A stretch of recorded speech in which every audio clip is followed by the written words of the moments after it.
मित्रांनो नमस्कार. मुंबईमधून सगळ्यात मोठी बातमी. उद्धव ठाकरे आणि एकनाथ शिंदे आणि भारतीय जनता पार्टी यांच्यामध्ये झालेल्या या निवडणुकीमध्ये उद्धव ठाकरे यांच्या शिवसेनेचा दणदणीत विजय. ठाकरेंसाठी नवा अध्याय सुरू. तर महाराष्ट्रातून उद्धव ठाकरेंनी अखेर गाजवला महाराष्ट्राचा सर्वात मोठा विषय. उद्धव ठाकरेंच्या शिवसेनेचा दमदार 21 पैकी 19 जागी शानदार विजय. मित्रांनो, या विजयाने मात्र महाराष्ट्रात पुन्हा शिवसेना झाली जिवंत. तर शिवसेनेची नवसंजीवनी. बातमी काय आहे ती जाणून घेऊया. महाराष्ट्राच्या राजकारणात उद्धव ठाकरेंनी कित्येक वर्षानंतर अशा प्रकारची निवडणूक जिंकल्यामुळे सामान्य शिवसैनिकांमध्ये आता प्रचंड आनंदाची लाट निर्माण झाली आहे आणि उद्धव ठाकरेंना प्रचंड मोठी सहानुभूती मिळते. नेमकं काय घडलंय मित्रांनो, सविस्तरपणे जाणून घेऊया. मित्रांनो, महाराष्ट्रामध्ये गेल्या 4 वर्षांपासून ठाकरेंची शिवसेना आम्ही संपवणार, उद्धव ठाकरेंची शिवसेना संपली, ठाकरेंच्या पक्षाचं आम्ही टायगर ऑपरेशन करणार, अशा प्रकारच्या बातम्या आपण सर्वसाधारणपणे बातम्या दररोज पाहत आलो आहोत. गेली 4 वर्ष म्हणजे प्रत्येक दिवशी अशा बातम्या न्यूज मीडियावरती, प्रसार माध्यमांवरती चालवल्या जात होत्या. कारण ठाकरेंना संपवण्यासाठी, ठाकरेंची शिवसेना नेस्तनाबूत करण्यासाठी, यासाठी चहूबाजूंनी प्रयत्न सुरू होते. भारतीय जनता पार्टीने केंद्रातून हिंदी मीडियाला कामाला लावलं होतं, तर महाराष्ट्रात भारतीय जनता पार्टी आणि एकनाथ शिंदेंनी मराठी मीडियाला कामाला लावलं होतं. दररोज अशा बातम्या यायच्या. उद्धव ठाकरेंच्या शिवसेनेतून एकनाथ शिंदे यांच्या शिवसेनेत नेत्यांचा प्रवेश, आमदारांचा प्रवेश, आता खासदार फुटणार.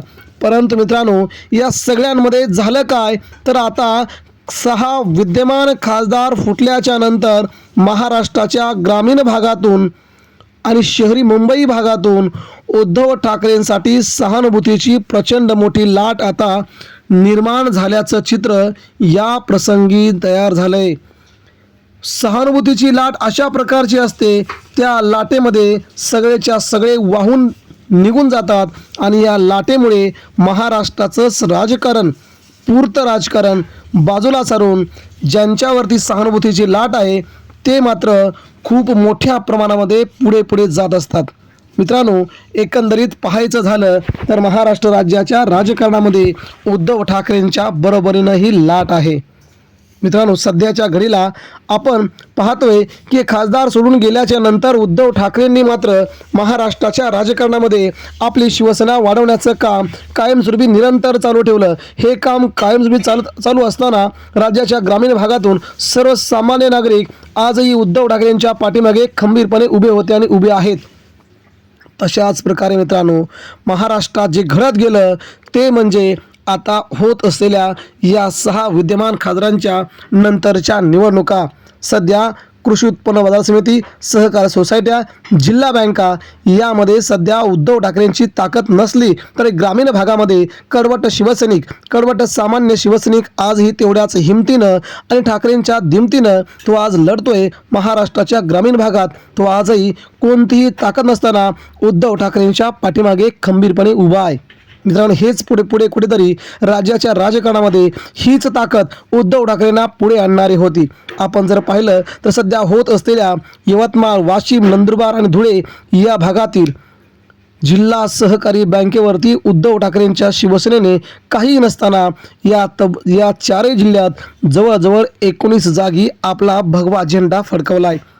सत्ता नाही, पैसा नाही, परंतु फक्त निष्ठेच्या बळावरती, आपल्या सामान्य शिवसैनिकांच्या कामाच्या बळावरती हा विजय प्रस्थापित केला आहे. आणि याच विजयामुळे महाराष्ट्रात ठाकरेंची ताकद आता पुन्हा दिसू लागली आहे. ठाकरे संपले, ठाकरेला आम्ही संपवणार, ठाकरेंचं टायगर ऑपरेशन करणार, अशा प्रकारच्या बातम्यांना मात्र आता इथे थोप बसला आहे. आणि तेच उद्धव ठाकरेंनी आपली शिवसेना काय आहे हे दाखवून महाराष्ट्राला पुन्हा एकदा सांगितलं आहे की शिवसेना पुन्हा एकदा गद्दारांच्या छाताडावरती उभी राहून पुन्हा एकदा उभी राहणार आणि महाराष्ट्रामध्ये अशाच प्रकारचे विजय साजरे करणार. मित्रांनो, हा विजय साधा नव्हता. हा विजय सत्तेविरोधात, हा विजय पैशांच्या विरोधात होता. आणि या विजयाला गवसणी घालणाऱ्या सामान्य शिवसैनिकांचं उद्धव ठाकरेंनी फोन करून कौतुक केलंय. मित्रांनो, ही सुरुवात आहे. 2019ला ठाकरेंचं सरकार महाराष्ट्रात आल्याशिवाय राहणार नाही. असे सध्या राजकीय जाणकार आपली मतं स्पष्टपणे मांडू लागलेत. आपणास काय वाटते? उद्धव ठाकरे पुन्हा एकदा महाराष्ट्र काबीज करतील? नक्कीच यावरती आपल्या प्रतिक्रिया द्या. धन्यवाद.